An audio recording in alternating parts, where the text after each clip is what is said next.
Hello बच्चों, class 5 subject Hindi lesson 2 आत्मनिर्भर। आपका दूसरा लेसन है आत्मनिर्भर। इसमें जो है लेखक ने आपको बताया है कि परिश्रम, व्यवहार, उदारता के विषय में, और इसको आप धारण करके प्रसिद्ध और संपन्न बन सकते हैं। देखिए क्या दिया है। महाता सहसा का जन्म सीलोन में हुआ था। सीलोन का पुराना नाम सिंघल द्वीप है। इसे लंका भी कहा जाता है। महाता सहसा एक आदर्श पुरुष थे। उनका बचपन बड़ी दारिद्रता में बीता था। उनके पिता दिवाकर सहसा बहुत कम पढ़े लिखे थे।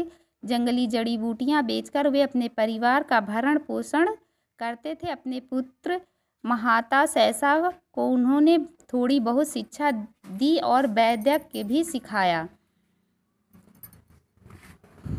यहाँ महाता सहसा को लेकर आपको जो है आत्मनिर्भर बनने के बारे में बता रहा है, जो कि सीलोन में पड़ता है।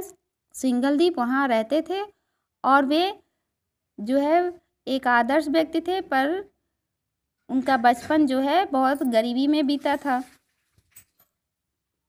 जिससे वो कम पढ़े लिखे थे, पर उनके पिताजी उन्हें वैद्य के सिखाए हुए थे।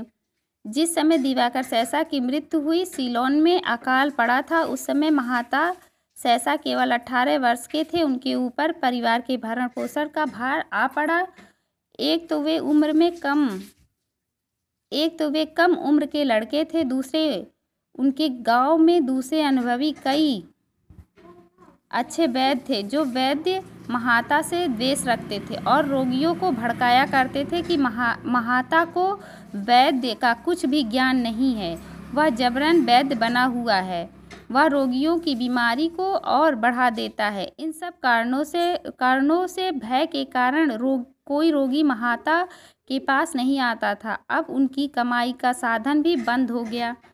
उनको और उनके परिवार को कई बार पानी पीकर ही गुजारा करना पड़ता था। उनकी माता दूसरों का अन्न पीसती, उनकी बहन फूलों की माला बनाती, जिसे वे बाजार में बेचते। इस प्रकार उनका परिवार बड़े कष्टों में जीवन बिता रहा था। एक तो वो पहले से ही गरीब थे, फिर उनके पिताजी भी जो है उनकी भी मृत्यु हो गई, वो छोटे ही थे। इस कारण जो है उन्हें उनकी माँ और बहन सभी को अपने जीविका के लिए काम करना पड़ता था। अचानक एक दिन सिंघल द्वीप के एक प्रसिद्ध धनी का पत्र महाता को मिला। उस धनी का नाम लारेटो बेंजामिन था। महाता के पिता लारेटो के पारिवारिक चिकित्सक थे। लारेटो बीमार था और उसे महाता को अपनी चिकित्सा करने के लिए बुलाया था। पत्र पाकर महाता लारेटो के गांव गए और उनकी चिकित्सा करने के लिए वहीं ठहर गए। महाता के पिता जो है वे वैद्य थे। उन्होंने कुछ वैद्य विद्या अपने पुत्र को भी सिखाया था, और जो है उन्हीं के पिता के जो है व्यक्ति जो बीमार हुए और उन्होंने बुलाया महाता को। महाता पत्र पाकर वहाँ पहुँचे। लारेटो एक बड़ा बागीचा था। किसी समय वह बागीचा बहुत सुंदर रहा होगा, किंतु इन दिनों तो उसके बीच के मकान खंडहर हो गए थे। बागीचे में घास और जंगली झाड़ियाँ उग गई थीं। उसमें कोई आता जाता नहीं था। महाता जड़ी बूटियाँ ढूंढने उस बागीचे में प्रायः जाने लगे। महाता जब वहाँ पहुँचे तो वैद्य थे, इसलिए उन्हें जड़ी बूटियों का ज्ञान था। वे लारेटो के बागीचे में पहुँचे, वहाँ जड़ी बूटियाँ ढूंढने जाया करते थे। एक दिन महाता जड़ी बूटियाँ ढूंढने के लिए बागीचे में घूम रहे थे। खंडहर में घूमते घूमते उनका पैर एक स्थान पर भूमि में धंस गया। वहाँ उन्होंने ध्यान से देखा तो एक तांबे का हांडा जमीन में गड़ा था। महाता ने उस स्थान के आसपास की मिट्टी हटाई। कई हांडे वहाँ जमीन में गड़े दिखाई दिए। बड़े कठिन परिश्रम से वे एक हांडे के मुख के ऊपर का ढक्कन हटा सके। उनके आश्चर्य का ठिकाना नहीं रहा। हांडा सोने के असरफियों से ऊपर तक भरा था। महाता जो जड़ी बूटियाँ खोजने बगीचे में जाया करता था, वह वहाँ खोज रहा था जड़ी बूटियाँ। अचानक उसे जो है उस बागीचे में असरफियों से भरा हंडा मिला और जिसे देखकर वो आश्चर्यचकित रह गए। महात्मा बड़े दरिद्र थे। उनके सारे परिवार को कंगाली के कारण बार बार उपवास रखना पड़ता था। उनके सामने असरफियों से भरे कई हांडे थे और उस उजाड़ बगीचे में कोई उन्हें देखने वाला भी नहीं था। लेकिन महात्मा के मन में बिल्कुल भी लालच नहीं आया। उन्होंने सोचा, बेचारा लारेटो धन की चिंता के कारण ही रोगी है, उस पर ऋण हो गया है, अब वह अस्वस्थ हो जाएगा।